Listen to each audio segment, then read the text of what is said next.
Aksyon, Balitang Bayan, Numero 1. Aksyon, Balitang Bayan, Numero 1. Two-time kapisanan ng mga broadcasters. Golden Dove nominee for Best Provincial Newscast. Aksyon, Balitang Bayan, Numero 1. Aksyon, Balitang Bayan, Numero 1. Kagkaroon ang inyo News Team.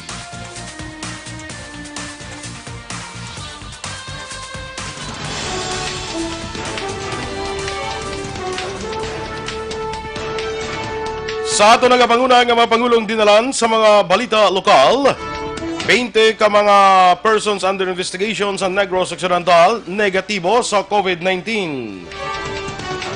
11 anyos nga dalagita ginhimuslan sa padrasto Iloy sang biktima desidido magpasaka kaso. Sa balita nasyonal, mga lokal nga gobyerno mahimo magapatuman sang kaugalingon nga quarantine measures.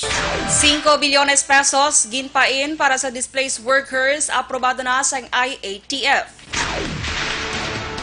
Maayong aga Bacolod, maayong aga Bilugumahin sang Western Visayas. Karong adlaw Miyerkules Santo, Abril 8, 2020. Ang inyong news team, Aksyon, Dorel, Cabatu. kag Aksyon Boy Duran, ang mga balita lokal pagkatapos lamang sa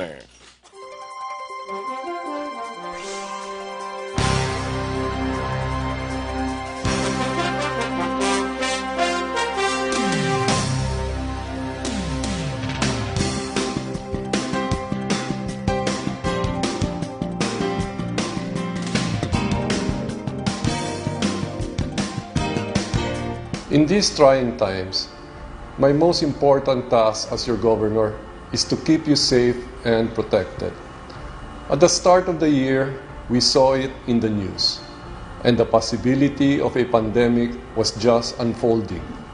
Yet, that time, the threat was not as real for the Negrenses as it is now. Never in recent history that borders and ports have been closed and community quarantine imposed. We are facing a novel virus, an unfamiliar disease. The virus is not under our control, but we can control our response. The proper coordination between the government and its citizens is the most effective tool in facing circumstances like this. We cannot judge the gravity of a crisis based on the fact that it has missed us and our close circles. The totality of our acts, that of the government and you, the citizens, will determine the future of Negros Occidental and the Negrenses. How will history judge us? Will we survive this crisis by cooperation, or will we succumb because of disobedience and distrust? The rules have been laid out. The least we can do is to follow. We are not sure how long are we going to be in this quandary, but be assured that your provincial government is doing everything under the given circumstances to ensure the security, welfare, and well-being of everyone. In situations like this, each and every one has an active role to play. Never Aksyon, Balitang Bayan, Numero 1.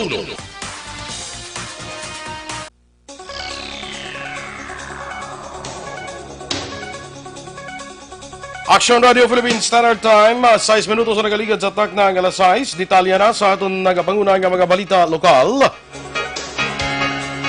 Nagnegatibo sa coronavirus disease 2019 ang 20 ka mga patients under investigation o kung PUIs sa ginpatigaan nga testing sa Negros Occidental. Kalakip sa nagnegatibo ang 5 ka mga persona nga naka-close contact sa COVID-19 patients sa EB Magalona matapos ang rapid testing kag polymerase chain reaction. Base sa datos ng gobyerno probinsyal, ang iban pang nagnegatibo ang halin sa mga masunod nga lugar.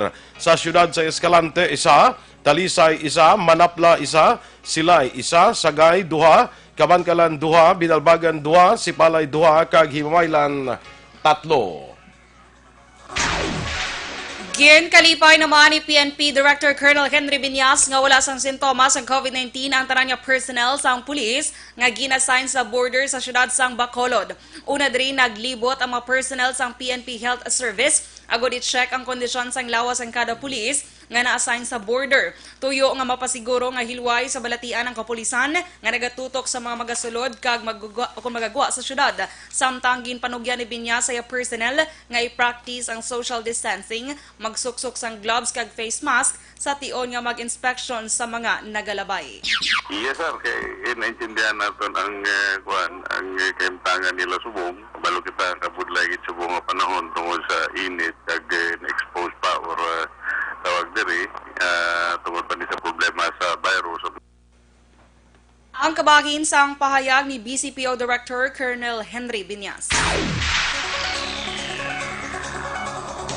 Positibo naman nga ginhimuslan sang padrasto ang iya 11 anyos nga manak kahapon sang kagahon sa siyudad sa Bacolod. Sa interview sa Aksyon Radio sa Iloy sang biktima nagligad nga tuig sang molestyaman sang iya live-in partner ang 11 anyos niya nga bata apang ginpasaylo ini sa pagpati nga magbag-o ang ining suspetsado.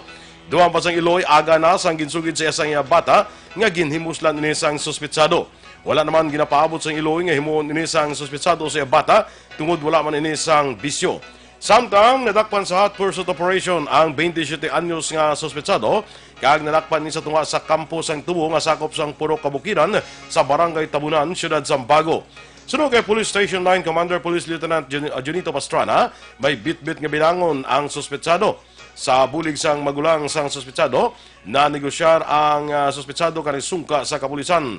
Duwa man ni Pastrana, nga ginpaidalom sa medical examination ang biktima kag nagpositibo ini sa paghimulos. Sa karon preso na sa custodial facility sa Police Station 9 ang ining suspetsado kay natalaran ang kapasakan sang nagakaigo nga kaso. Ang biktima yara man karon sa balay pasilungan para sa nagakaigo man nga pagtatap. Nagpangayo naman sang pasaylo ang 27 anyos nga padrasto sa nahimo nga paghimulos sa iya 11 anyos nga manak kahapon sa gagahon sa siyudad sang Bacolod. Sa interview sa Aksyon Radio Bacolod sa suspetsado ginpalayag sini nga nagapangapi siya mga alas 4 sang kagahon sang nagpalapit ang biktima. Alegasyon sang suspect luyag sang biktima nga tabo bangod ini ang naghimo sang pamaagi agod ini siyang maengganyo. Ginako man sang suspect nga ini ang nagpalagyo sa kahadlok nga kastigohon siya sa nga pumuluyo. Ang suspect ang nagatrabaho bilang kargador sa mga cargo sa reclamation area. Patay naman ang isa ka trabahador sa kampo sang ginbuno sang iyas ni nga kaingod balay sa sitio Anunang sa barangay Mansalanao, Banwa, Sala, Castellana sa tung Lunes mga alas 7 sang gabi. Ang napatay ginkilala kay Ricky Lumuntad, 25 anyos, samtang ang suspetsado ginkilala naman kay Jimmy Sincero, 30 anyos, tanan nagabuyo sa muman nga lugar. Sunod kay Police Captain Ramel Bustamante, ang hepe sa La Castellana PNP, upod inom sa makahulubog ng limnon ang duha, apang sang nangihi ang biktima, ginsunod ini sang suspetsado, kag ginbuno, rason sang iya kamatayon. Doon pa ni Hipelango, o kon ni Bustamante, may daan inaway ang duha kag nakakuha sang tiyempo si Sincero, agud bunon si Lumuntad. At large as niya tinion si Sincero, apang ginapreparan ng kaso batok sa iya. Panay mo sila, panay mo sila inom, no? Pero may mga old-cut-less na sila, no? Ang isang biktima at ginsunod mo isang suspect without any provocation, yung buno na siya sa tapos lawas niya. Ang kabahin sa mapahayag ni Bustamante sa La Castellana PNP.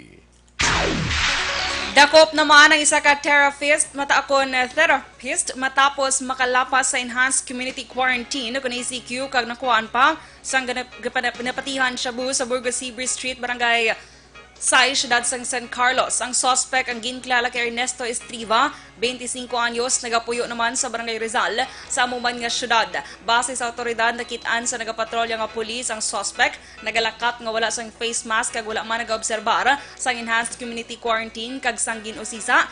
Ini sa estasyon sang pulis nakuhaan sang balor 240 pesos nga ginapatihan Shabu. Preso si Estrivar sa custodial facility sang San Carlos at PNP.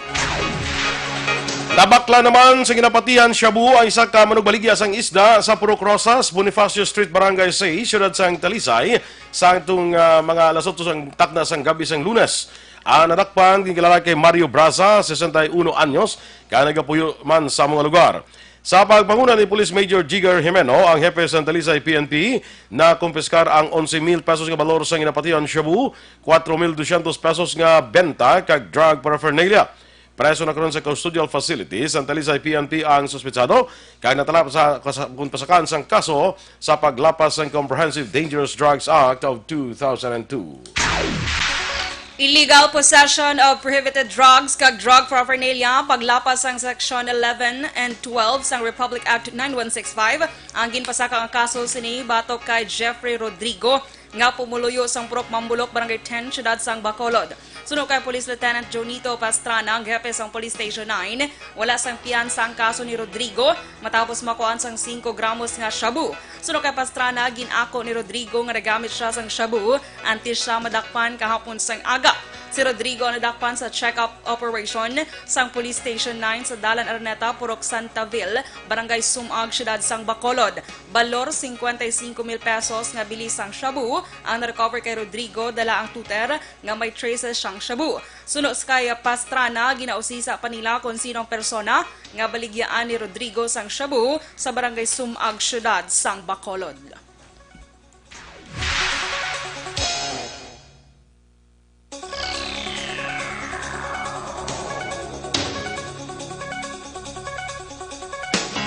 Samtang ginaabi-abi naman ni Negros Occidental Philippine Coast Guard Commander Johnson Benamin ang kaalwan sa makatapos ang 1303rd Philippine Coast Guard Auxiliary Squadron nga ginapamunuan ni Captain Tony Hinovea, PCJ Director kag Gilberto Go matapos gin-turnover ang mga relief goods sa PCG Negros Command Center.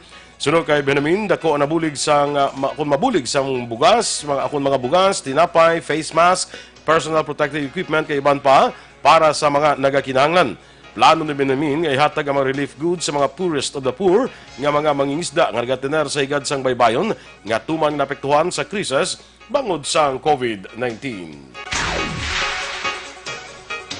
Aksyon Radio Philippines Standard Time, las 6:15. Kag sa ato naman nga mga kaaksyon nga nagapangita sang habon nga epektibo, garantisado kag wala sang preserbatibo, magamit na sang Dr. Alfred's Mangosteen Soap. Ang Dr. Alfred's Mangosteen Soap, original nga habon nga may mangosteen extract, natural, organic, antiviral kag antibacterial.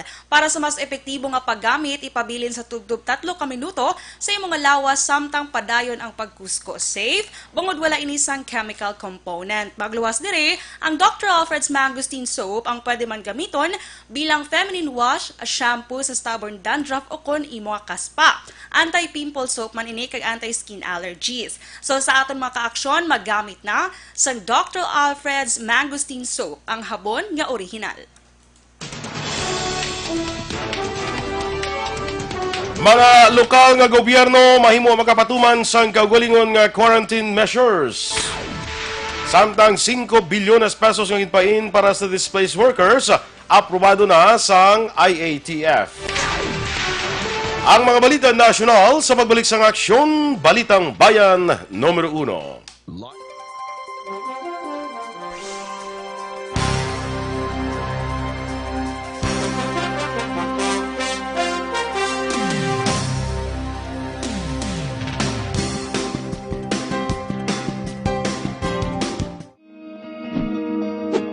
Labanan ng banta ng COVID-19 sa ating bansa, mahalaga ang kooperasyon ng bawat isa. Ang pananatili sa loob ng bahay ay isa sa pinakasimple pero pinaka-epektibong paraan para hindi kumalat ang virus. Kunwari, ikaw ang tuldok na ito. Malusog ka at malakas. Lumabas ka ng bahay. Ang hindi mo alam, may nakasalamuha ka ng may COVID-19.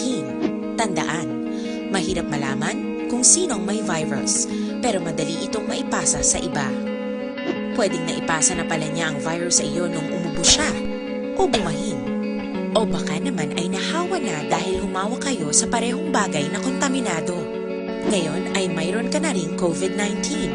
Isa ka ng carrier na makakahawa sa iba. Dahil maaaring ilang araw pa bago lumitaw ang sintomas na ubo, sipon, hirap sa paghinga at lagnat. Pwede ring wala kang nararamdamang sintomas, ngunit nakakahawa ka pa rin. Pag-uwi mo sa bahay, maaari mong mahawahan ang iyong pamilya. Kasama na rito ang lolo at lola mo o ang mga magulang mo na may edad. Sila ang may pinakamahina na depensa laban sa virus.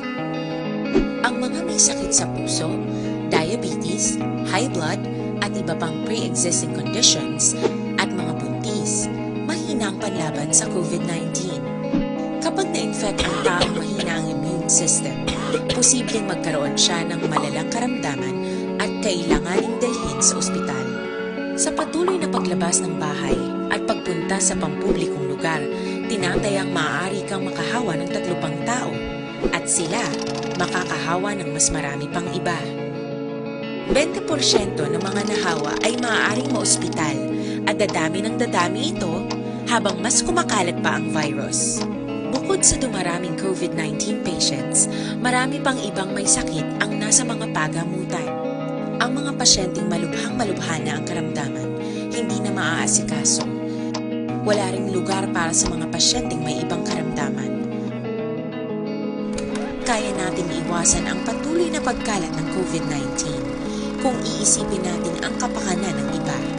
Kailangan nating isipin at kumilos na parang bitbit na natin ang virus para hindi ito kumalat pa sa iba. Sundin ang social distancing. At hanggat maaari, manatili sa loob ng bahay. Kung talagang kinakailangang lumabas, panatilihin ang 1 metrong layo sa ibang tao. Maging malinis din sa katawan at sa kapaligiran. Parating maghugas ng kamay gamit ang sabon at tubig. At i-disinfect ang mga bagay na madalas hinahawakan. Ang mahalaga, mapabagal natin ang pagkalat ng COVID-19. Para mas kakaunti ang mga kailangang magpa-ospital at mabawasan ang mga Pilipinong magkakasakit. Magiging epektibo lamang ito kung mananatili tayo sa bahay. Sundin ang social distancing. Isang maliit na sakripisyo para sa buhay ng kapwa nating Pilipino. Tulong-tulong tayo. Let's beat COVID-19.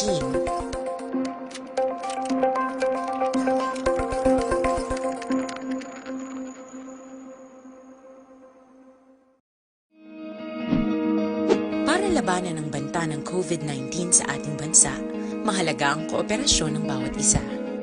Ang pananatili sa loob ng bahay ay isa sa pinakasimple pero pinaka-epektibong paraan para hindi kumalat ang virus.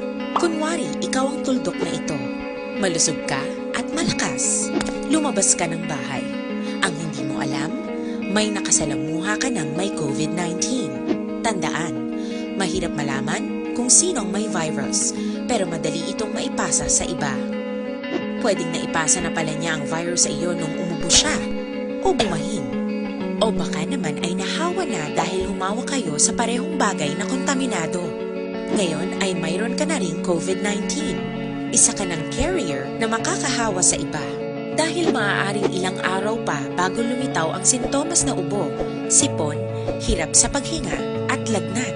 Pwede ring wala kang nararamdamang sintomas. Aksyon Radio Philippines Standard Time, las 6:21. Detalye na sa aton mga balita nasyonal. Dinklaro ni Cabinet Secretary Carlo Nograles nga pwede makapatuman sa kaugalingon nga quarantine measures ang mga local government units sa Gwa sang Luzon.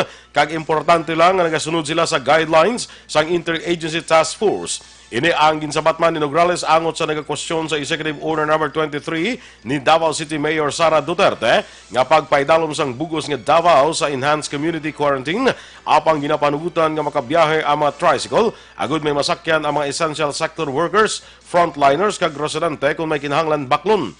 Madumduman, gin-reprimand ni Nograles kag ni Interior and Local Government sa Undersecretary Jonathan Malaya si Pasig City Mayor Vico Soto bangod sa pagpatuman sa amuman nga mando kay nagpalayag nga ipatuman sa gyapon ang social distancing sa piyak nga nagabiyahe ang tricycle. Ilaman ginpalayag nga paggamit sang tricycle ang nagalapas man sa memorandum nga gin-issue ni Executive Secretary Salvador Mijaldea sadtong Marso 16 may kangtanon sa guidelines sang ECQ kag nasad ang pagban sang mass transport.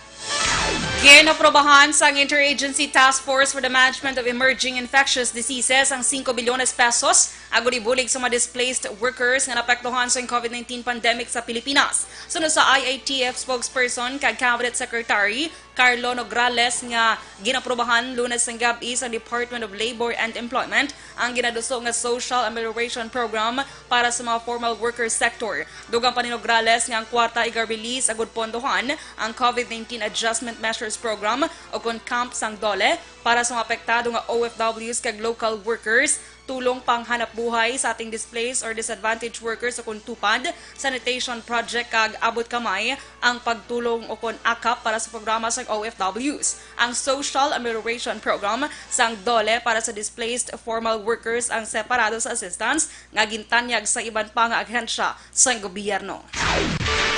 Nagpagawa naman ang Department of Trade and Industries ang Memorandum Circular number 20-12 series of 2020 nga naghatag sang grace period nga 30 dias para sa pagbayad sang mga commercial rent sang micro, small kag medium enterprises kag residential rent na samtang inapatuman ang enhanced community quarantine sa bugos nga Luzon.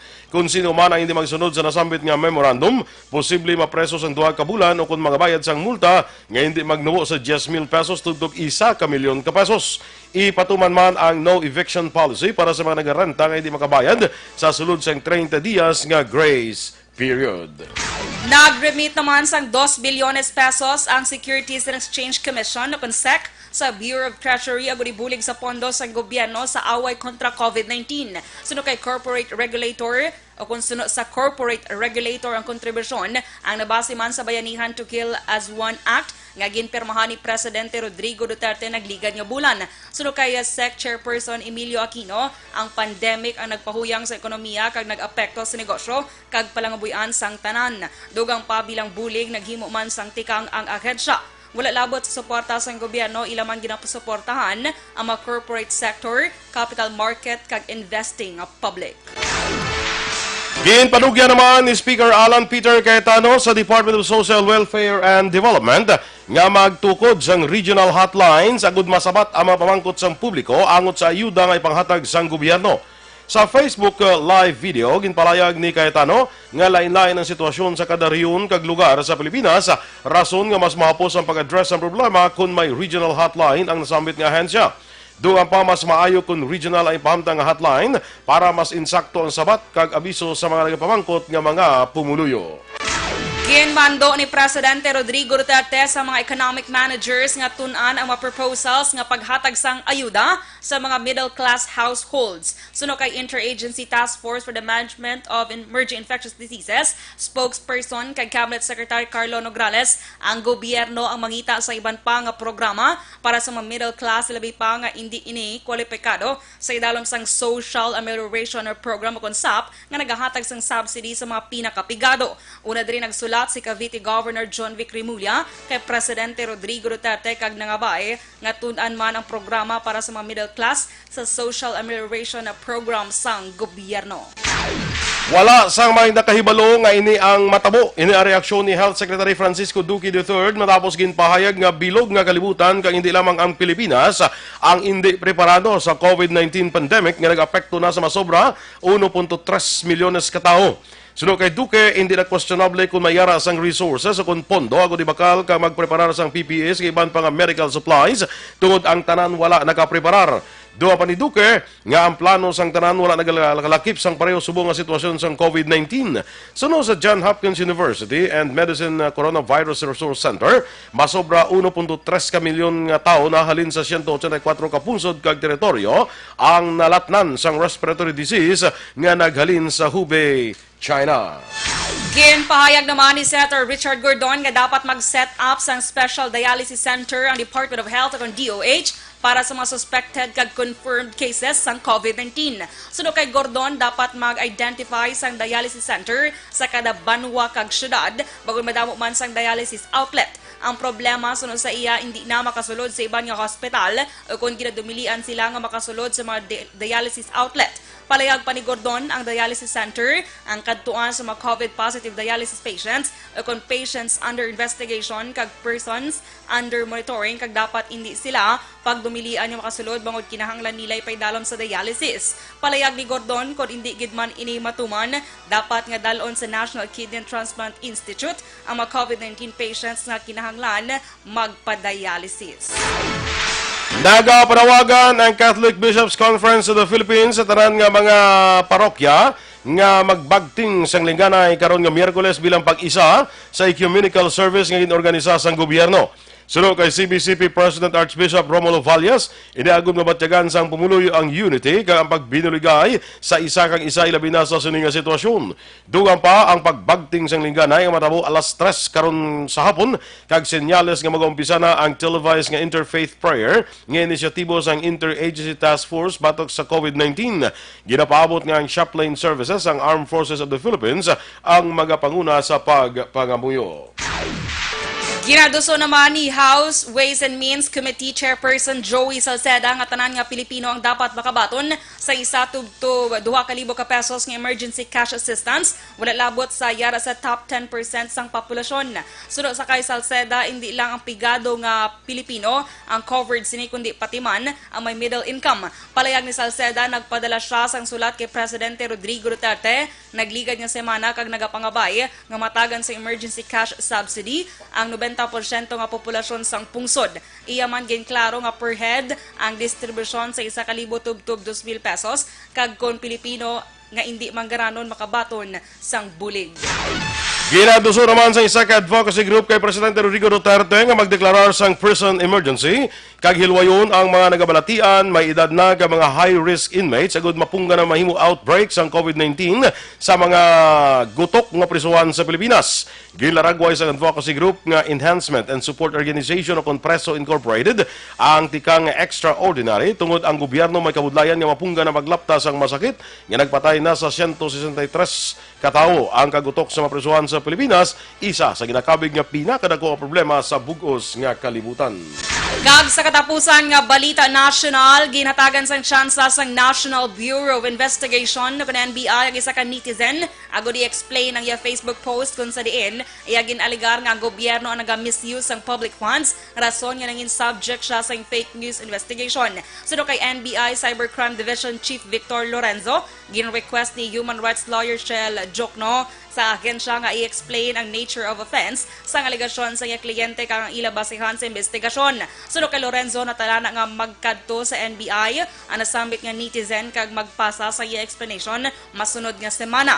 Suno kay Lorenzo ang Facebook post ang mga pagpalayag sa netizen nga nagbakal ang gobyerno sang 2 bilyones pesos nga private jet sa baylo sang paghatag sa healthcare sa mga Pinoy. Aksyon Radio Philippines Standard Time, las 6:30. O sa aton naman mag-aksyon na, ariho namin panaming sa aton kaugalingon, ang Dr. Alfred's Pure Mangosteen Capsule and Tea. May vitamin C ini nga natural kag organic, naga-prevent sang ubo, sipon kag hilanat kag iban pang respiratory illness. Immune booster pa sa research ini sang Kentucky Medical Center sa USA. Ang Dr. Alfred's Pure Mangosteen Capsule and Tea may B-complex, ang B1 para sa reflexes, ang B6 pabakod sang atong sining nga baga para malikaw kita sining balatian pero sang ubo, ang B12 para maayo ang absorption sang sustansya nga kinahanglanon sa aton nga lawas. Dr. Alfred's Mangosteen Capsule and Tea manggaranon sa vitamin C, natural kag organic, wala pa sang preservative. Kag pure ini gikan sa mangosteen. So dumduma, Dr. Alfred's Mangosteen Capsule and Tea mabagal naton sa mga butika. Inyong imamatihan aton mga balita diri sa Aksyon, Balitang Bayan Numero 1. Standby na sa Aksyon Report, second portion. Upod ka Aksyon, Fred Salanga. Balikay kita sa Aksyon Balita Morning Edition. Upod ka sa inyo news team. Aksyon Dorel Cabatu. Kag Aksyon Boy Duran, una sa balita, una sa Aksyon, sa Bacolod Aksyon Radio.